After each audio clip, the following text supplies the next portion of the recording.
My name is Claire Bennett. I'm 34, and I found out what my family really thought of me from a hospital bed. 6 weeks earlier, I'd given birth to a daughter, Ivy. Then a truck ran a red light while I was driving home from a late shift, and I woke up with 3 broken ribs, a punctured lung, and a cast on my right arm. My husband, Marcus, was in Seattle, 6 hours from home. Someone had to watch our newborn that night, and my mother lived 20 minutes from the hospital. She said no. She gave Marcus one sentence, and that sentence is the reason you're here. Your sister never has these emergencies. My sister was on a cruise. My mother was at a casino. What I did in the next 3 minutes from that bed undid 9 years and $486,000. And that isn't even the part that broke them. That part walked through the door 3 hours later, an old man carrying a worn folder, and he said something none of them ever expected to hear out loud. I want to tell you about the phone call, because that's where it starts. I came up out of anesthesia in a curtained ER bay, my right arm heavy in a cast, ribs feeling like a car had parked on my chest. Marcus was on speaker by my pillow, his voice doing that flat, careful thing it does when he's scared. The sitter can't stay past 11. I called your mom. I knew before he said it. She won't come. Behind his words, I could hear it faintly, the electronic chime of a slot machine paying out. My mother was at the casino with her friends. She'd told him she couldn't drive over because she had to watch my sister's cat while my sister was on a cruise. A cat. My 6-week-old needed someone for the night, and the answer was a cat. I didn't cry. Everyone expects the woman in the hospital bed to fall apart, and I didn't. I pulled my phone off the tray table with my good hand. I had a lot to take care of, and I was very good at taking care of things. That was always the problem. You should know who I was before that night because it explains everything. I grew up in a rented duplex in Fairview, where the heat worked when it felt like it. I put myself through community college working late shifts at a grocery store, transferred on scholarship, and became a senior financial analyst at a Fortune 500 company. I read spreadsheets for a living. Numbers don't play favorites, and they don't lie to your face, which is more than I could say for my family. Marcus and I married at 26, waited on kids, and lived quietly below our means. 2 incomes, 1 car, no debt. That discipline is the only reason what I'm about to tell you was even possible. For 9 years, I'd been sending my parents $4,500 a month. I never said the number out loud, not even to Marcus. I told myself it was for my father's heart condition and the mortgage. I told myself I was the only one steady enough to carry it. Being the steady one had become my whole identity. I wasn't naive. I was responsible to the point of self-erasure. There's a difference, and that night I finally learned it. The first thing I did wasn't revenge. It was solving the actual problem because that's what I do. With my left thumb, I called a licensed overnight care agency, Marcus, and I had vetted before Ivy was born and never used. A woman answered on the second ring. I gave her my situation in 9 calm sentences.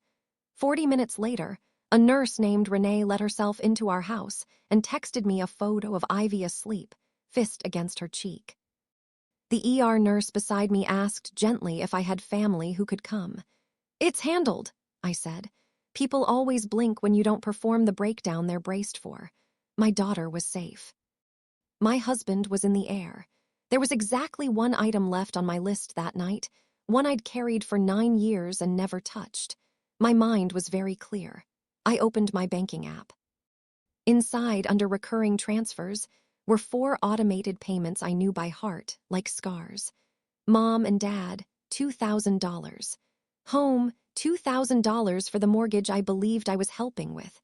Dad medical, $900. Megan support, sorry, Brooke support, $500. Every month for 108 months. I made myself add it up for the first time. $486,000. Almost $500,000 quietly gone while my mother told relatives we managed on our own. I pressed cancel on the first transfer. Canceled. The second. Canceled. Third. Fourth. 4 taps, maybe 20 seconds, and 9 years simply stopped, the way a faucet stops. No triumph, no grief, just a strange, flat clarity, like a spreadsheet finally balancing. Then, closing the app, I noticed a line I'd never scrolled to before, buried under Dad Medical from 2 years back. Loan B, $40,000. B, not Dad's initial, my sister's. I lay there in the dark and finally asked myself the question I'd avoided for 9 years. Why had I done it? I did it because I'd decided somewhere along the way that being needed was the same as being safe. If I was the load-bearing wall, no one could remove me. My grandmother understood that about me before I did. Her name was Alina, my mother's mother, a tall, flinty woman who never raised her voice. The year before she died, she took my hand at Thanksgiving and said, "Somebody has to watch this family's money, and your mother won't, so it'll have to be you." I thought she meant be generous. I think she meant be vigilant. Marcus called again from his layover and told me, word for word, what my mother had said. He'd begged her to drive the 20 minutes. She'd sighed her long, theatrical sigh and said Brooke was finally getting her dream vacation, and someone had to watch the cat. Besides, Claire always lands on her feet. Then, the line, "Your sister never has these emergencies," as if the truck had checked my family rank first. I opened Instagram, which I almost never do, and there was Brooke's story, a turquoise pool deck, a coconut drink, captioned "Living my best life, finally." My sister, 29. With 11,000 followers and a $500 monthly allowance she thought came from the universe. I didn't comment. I typed 3 words to a contact I almost never used, saved simply as Grandpa W. "We should talk." The 3 dots appeared instantly, like he'd been waiting 9 years for that exact text. But what happened next completely changed everything. Instead of my grandfather, my phone lit up with a FaceTime from the middle of the Caribbean. Brooke. I answered, half my face in shadow. She didn't notice the hospital's ceiling, didn't notice the cast. "My card got declined at the spa. So humiliating. Mom said the family account always covers me." "Did you touch something?" There it was, the whole architecture of the lie in one sentence. My sister genuinely believed the money appeared from some communal family fund, because our mother had spent 9 years making sure she never learned otherwise. I asked if she knew I'd been in an accident. "Wait, what? Are you being dramatic right now?" Steel drums played behind her. "Can you just fix the card?" "We dock tomorrow and I have a shoot." I told her I'd look into it. That part was true. The next morning, they moved me to a regular room, and the family group chat started buzzing. My mother had posted a long message. "I'm heartbroken to say Claire is being dramatic again and has cut her struggling parents off out of spite. We've always managed on our own, but this is cruel." The same lie, now on a bigger stage. My Aunt Denise replied with broken heart emojis. "Shame on her, kicking a sick man when he's down." Nobody in that chat knew the truth, because the truth had never been allowed in the room. I felt the old reflex rise, the urge to explain, to soften, to manage everyone's feelings. I set the phone face down instead. The new me wanted the numbers in the room, and I knew exactly where to find them. Marcus walked in at 11 the next morning, gray with exhaustion, carrying Ivy's car seat. He laid her on my chest, mindful of the ribs, and for 1 minute the 3 of us just breathed together, the only part of that week I'd live again. Then my father called. Gerald, 64, the man whose heart I'd been funding for 9 years. His voice was thin. "I didn't know it got this bad." "I never wanted you carrying all of it." For one suspended second, I believed he might finally stand up. Then, behind him, my mother's sharp voice, a hand over the speaker. When he came back, his voice had flattened. "I should go." "Feel better." That was my father in one phone call. A good man who'd spent 40 years learning the safest thing to do in that house was nothing at all. That afternoon, I built a spreadsheet, one-handed, patient. I exported 9 years of statements and sorted the $486,000 by where it actually landed. The mortgage I thought I was covering had been paid 10 times in 9 years. not 108. My father's real medical expenses came to about $65,000 total. So where had the other $421,000 gone? I filtered by withdrawal location. A cluster lit up like a rash, hundreds of cash withdrawals, almost all within 2 miles of one zip code, the Riverside Casino District. My mother hadn't just skipped her granddaughter's emergency, one unlucky night. She'd been visiting that casino for the better part of a decade on my dime, while telling relatives she managed on her own. A second, smaller stream ran to Brooke. Here are the exact numbers, because I want you holding them too. Of $486,000, $65,000 matched real medical care. $11,000 touched the mortgage. That left roughly $410,000 unaccounted for. About $290,000, pulled in small, dignified amounts near the casino over 9 years. And about $120,000 to Brooke, including that $40,000 loan filed under my father's surgery, which had actually funded a year of brand building, a leased SUV, and a photographer on the coast. I printed the summary, one clean page, 12 rows, 9 years. Marcus showed me one more thing, a screenshot my mother had sent Aunt Denise years ago, bragging, "We covered Brooke's brand ourselves." That's what good parents do. I looked at that screenshot and my one printed page, and something in me went very quiet and very level. I wasn't going to send an angry text. I was going to let the paper into the room in front of the exact audience she'd performed for, and then walk out and never fund the show again. If you've ever wired money on faith like I did, believing it was going somewhere it wasn't, pull one statement tonight and read it like it isn't yours. My mother discovered the transfers had stopped the way she discovered everything when it cost her. The first of the month came, no deposit landed, and by noon she was calling. "Honey, are you okay?" "We've been worried sick." Worried sick. The woman who'd chosen a cat. I said I was recovering. The warmth curdled fast. "After everything your father and I did for you." Then, softer, almost wounded. "You know, your sister never has these emergencies." Third time in 3 days. This time I didn't flinch. "I know, Mom," I said, and let the words mean something she didn't intend. I hung up while she was still talking, something I'd never once done in 34 years. Aunt Denise texted me directly that afternoon, a paragraph of borrowed outrage. "I am disgusted. Family takes care of family. Your grandmother would be ashamed of you." That line almost got me, until I remembered Eleanor's actual words.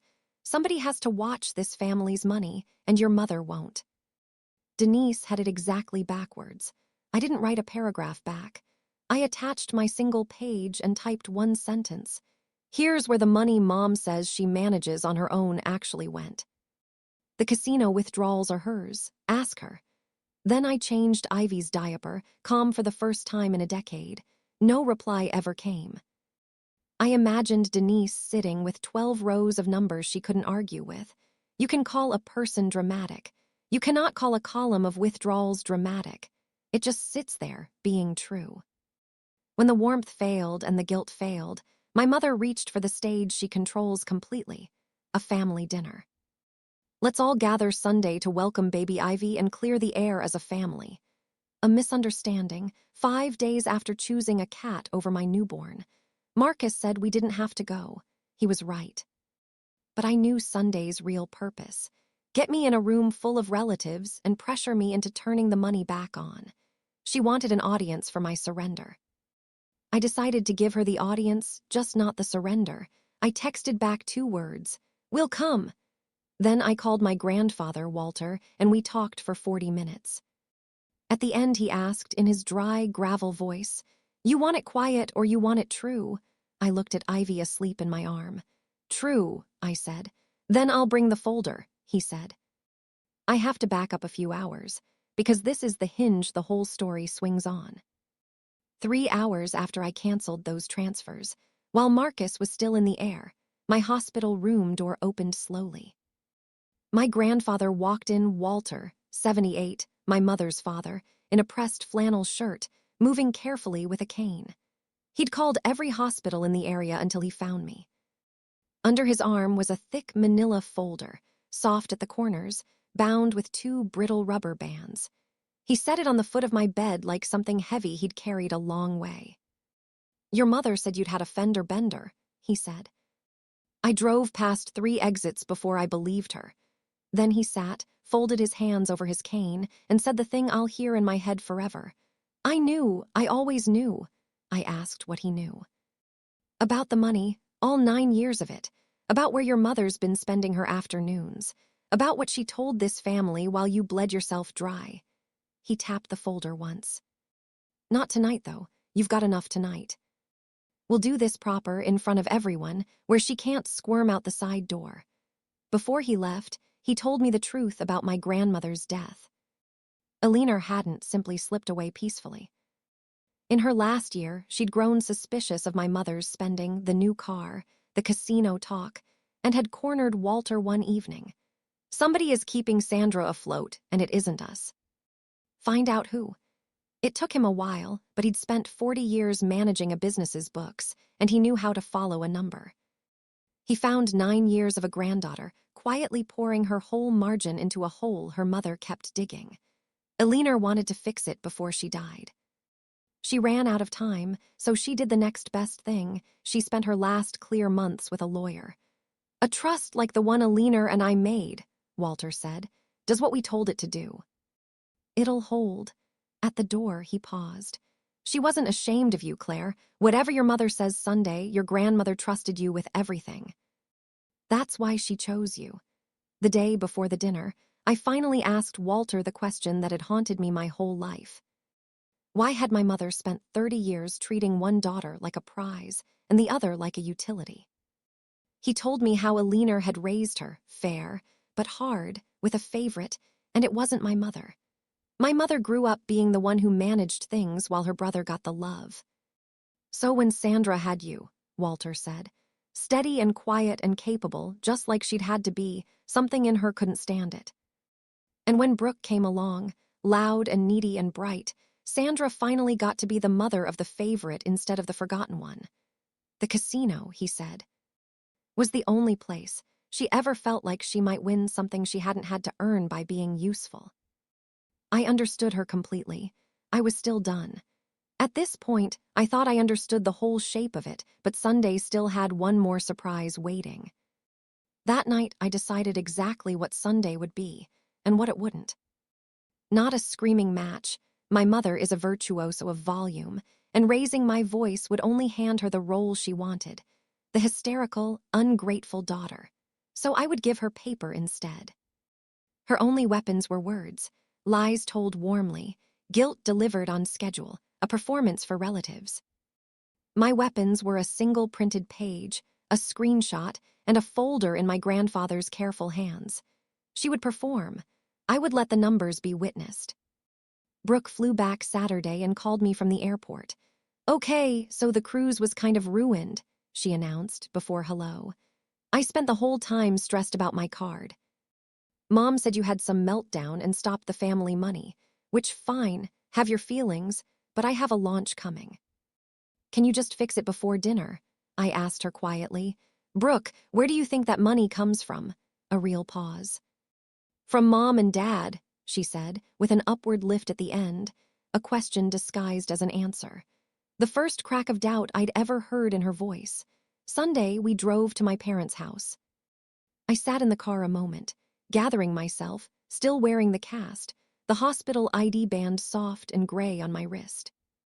I peeled it off finally and tucked it into my coat pocket, proof of exactly where I'd been the night my mother chose a cat. Marcus carried Ivy's car seat. From the curb came the slow tap of a cane, Walter, folder pinned under his arm. "You ready?" he asked. Through the window I could see them all assembled. Aunt Denise, cousins, my father in his chair, my mother playing wounded hostess. Brooke on the couch, scrolling, oblivious. "I'm ready," I said, and meant it in a way I never had before. My mother opened strong. She pressed a hand to her chest, reached for Ivy, and Marcus angled the car seat away, gentle but immovable. She turned to the relatives, not to me. I am just so relieved we're all here because this has been the hardest week of my life. Her life. She told them her daughter had suffered a little accident and used it as an excuse to abandon her struggling parents. Aunt Denise nodded, though she wouldn't quite look at me. Then my mother delivered her closer, turning to face me with wet eyes. I don't understand where this cruelty comes from. Your sister never has these emergencies. Fourth time, in a crowded room, and she had no idea she'd just handed me the exact sentence, grip first. I didn't cry or shout. I reached into the diaper bag and took out one folded sheet. I smoothed it flat on my thigh and set it on the dining table. You're right, Mom. Brooke never has these emergencies. I'd like to show everyone why. I slid the page to the center. This is every dollar I sent this family for 9 years, $486,000. The top rows are real, $65,000 for Dad's heart, $11,000 toward this mortgage. I let that sit. The rest is the part Mom tells you all she manages on her own. $290,000 in cash, withdrawn near the casino, and $120,000 to Brooke, including $40,000 once filed under Dad's surgery, so nobody would ask. My sister's head came up slowly. That's where your card money comes from, Brooke, I said gently. None of this was your fault. It came from me. It always came from me. My mother reached for her only remaining tool, calling me a liar, a thief, ungrateful. That is twisted. You've twisted everything. Your father and I never. And that's when Walter set his cane against the table and laid the manila folder down beside my page. He opened it with the unhurried hands of a man who'd waited a year for this moment. I knew. I always knew, he said, to the relatives, not to my mother. Eleanor knew too. At the end, she had me trace it. He drew out a stapled document, a law firm's name on the cover. This is your grandmother's trust and mine. Last spring, Eleanor and I moved most of what we had into it. The land. This house, it sits on our parcel and always has. The accounts. He looked at my mother. It does not go to Sandra. She doesn't manage a dollar of it. We left it to Claire and to the baby. There's a fund for Ivy's schooling. The rest stays in trust where it can't be gambled away. My attorney says it stands. My mother's wounded matriarch mask simply fell off. Underneath was raw panic. The room stopped looking at me and started looking at her. What happened next is the part people always hope will be an apology, and it never is. My mother cycled through everything else first. She wept, then pivoted to my father. Gerald, are you going to let them do this to me? For one moment, he lifted his head and looked at me. Claire is right, he whispered. Sandra, the casino, you know it's been. My mother's head snapped toward him, a 40-year-old look, and he stopped. He looked back down at his hands. That was my father's last word on the subject, and I let him go gently for good. Abandoned even by her own silence, my mother turned to threats. You'll regret this. I'll fight that trust, Walter answered, mild as milk. It was never your home, Sandra. It was your mother's. These things almost never go anywhere in court when the paperwork's clean. Across the room, Brooke was crying real tears, the dawning horror of realizing the well had a bottom. And she'd been standing on the person at the bottom of it. I gathered my page. I stood slowly, took Ivy's car seat from Marcus, and reached into my coat pocket for the soft gray hospital band I'd worn for 5 days. I looped it once around the handle of my daughter's car seat and let it rest there. A small, plain piece of proof I'd see every time I carried her. Not the bank app, not the spreadsheet, not the folder. That band was the whole story. The night I nearly died, and my family checked a cruise schedule. My mother's voice slid from threats into pleading. Claire, honey, we can fix this. We're family. But her voice had stopped reaching me, the way a song stops when you finally leave the room it's playing in. I turned to Aunt Denise. Thank you for reading the numbers. I know you'll tell everyone the truth. It wasn't a threat. It was a fact, and she knew it. I looked at my father one last time. He met my eyes, and I gave him a small nod that meant I understood, and it was all right, and I was still leaving. Marcus took the diaper bag. Walter gathered his folder and his cane, and the 3 generations my mother least wanted under one roof walked back out into the cold evening. I pulled the door shut softly behind us, because slamming it would have meant I still wanted something from the people on the other side. I didn't. Here's how it settled, because I know you want to know. The trust held clean paperwork and a competent grantor are very hard to fight, and the threats quietly stopped. My parents still live in the house. The trust lets them stay there for their lifetimes. I'm not in the business of putting an old man with a bad heart on the curb, whatever his silence cost me. But the casino no longer runs on my margin. Brooke got a real job at a marketing firm that doesn't care about her follower count. She texted me once, months later, 3 words. "Where'd it go?" I sent her the same single page. She never replied, but she never asked me for money again either. Aunt Denise told everyone the truth, exactly as I knew she would.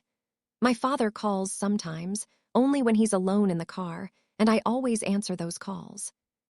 Renee, the night nurse, still sends Ivy a card on her birthday. And Walter moved into a rental 10 minutes from us and comes for Sunday dinner every week, folders still on my bookshelf, just in case anybody forgets. If there's one thing I learned from a hospital bed, a folder, and 4 taps on a banking app, it's this. The people who praise you for being the strong one are usually just naming the person they've quietly decided they'll never have to carry. And the day you stop being their bank is the day you finally get to be something better. For me, that meant simply being a mother to my own daughter, instead of a parent to everyone who refused to grow up. That's my story. 9 years, a folder, and the truth my whole family buried. What would you have done in my situation? Would you have made that call from the hospital bed or waited? Let me know in the comments and tell me where you're watching from. If this story meant something to you, please like, subscribe, and share your thoughts below. I read every one. I'll see you in the next one.